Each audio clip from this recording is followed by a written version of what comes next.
Hi everybody, it's Claire back with another art journal video.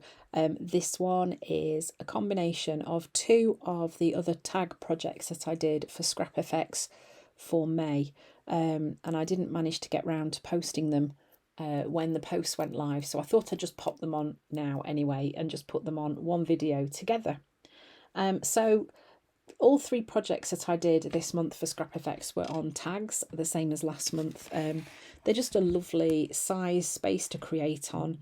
And this one, I started off using some of Tim Holtz Distress paints, and I'm just popping a little blob of colour onto the mat and then adding some water and then just dipping the tag into it. So these are not distress tags, they're just ordinary tags. And as you can see, they are buckling a little bit with the water that's going on there, but it did dry and it was okay once it had dried out. So we're just carrying on layering those colours. So I've got like a really nice sort of grungy brown colour and then a nice green as well.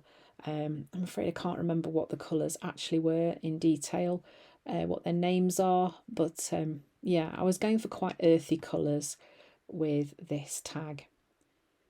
This is a slightly darker green, so again just putting a little blob down and then adding some water and then just moving it around a bit with my finger and then picking up some of the colour on the tag. So before I could kind of create on it anymore, I did need to make sure that it was properly dry. And then I'm using this leaf stamp from Scrap FX. I'm stamping that onto some white card. I'm going to be cutting these out and painting them using the same colours that were on the background. So again, just working with quite earthy colours.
So this is the Monstera Mash, I think it's called Monstera Mash Transparency from Scrap FX. I'm just using a piece of that on one corner of the tag, using a bit of ultra thick gel medium from Dina Wakley to stick that in place. It dries clear, so you can't see it, although it looks cloudy at the moment because it's wet. When it dries, it disappears completely. So it's a really good medium to use to stick transparencies in. So then I arranged these leaves onto my tag, and then I actually took my tag to my sewing machine and sewed them in place with one continuous weaving line through the tag.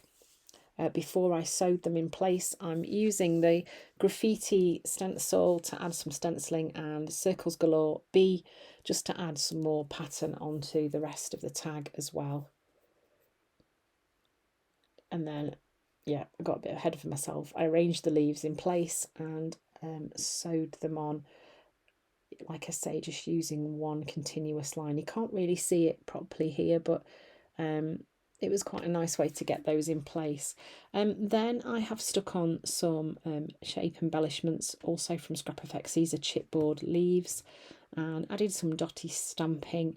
And then I decided that I would just add some little white accents onto the chipboard shapes as well, just to pull those out from the background. Used a quote that had a black background as well, because I'm just adding the sort of layers of contrast on there too. And then using a Posca pen, I'm just going in, adding some dots onto some of those leaves just to bring a little bit of mark making onto those shapes that are on there as well. So this was quite a nice simple tag really. It was an easy one to create and lots of fun. And then this next one, this was one that I used these vintage faces So I'm cutting one of them out, another transparency. And once I'd cut it out really carefully from the transparency, I then used that shape to cut out a mask. So I put the shape of the transparency onto a piece of card, as you're going to see here, and I've cut round it really carefully. So what I've created is the same shape piece of card as the transparency, and then I'm going to use that as the piece of card as a mask to add my paint onto my background. You can see there, popping it in place like that. I'm going to hold it still and then add my paint. Again, using rainbow colours, you know how much I love those. So ruby, tangerine, lemon, lime,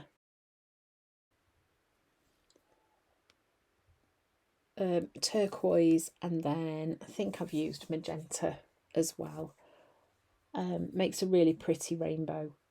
And this is a really good way to get that colour onto your background, but leave an area that's really quiet for your image to go, particularly if you are using a transparency. And look how well that's going to sit in there. Perfect. So once I'd cleared those paints away, I added some little pink cheeks onto the back of the transparency as well. Then I'm using the crosshatch stencil along with some blackberry paint. Just add a little bit of stenciling onto the background of the tag as well.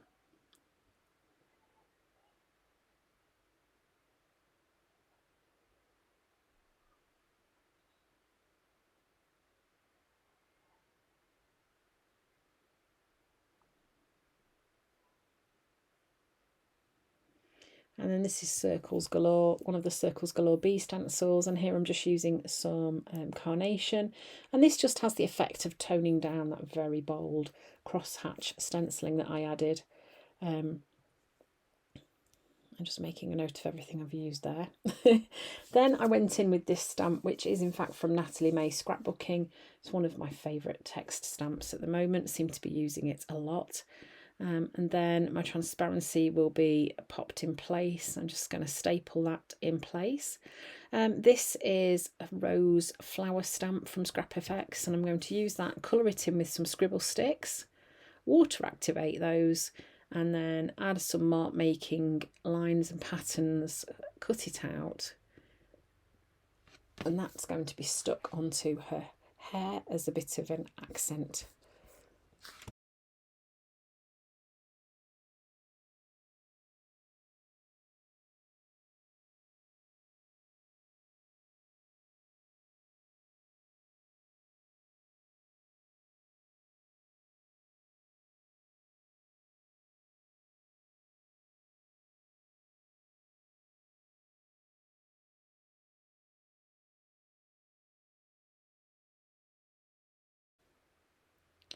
And then I'm adding a quote, which is from one of the transparencies as well.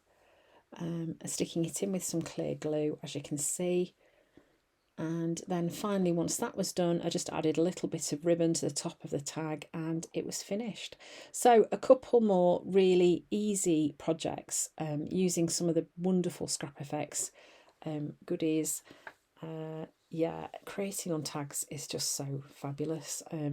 Sometimes I do get a little bit caught up in how easy it is, really. So here's the two projects again, just a quick look.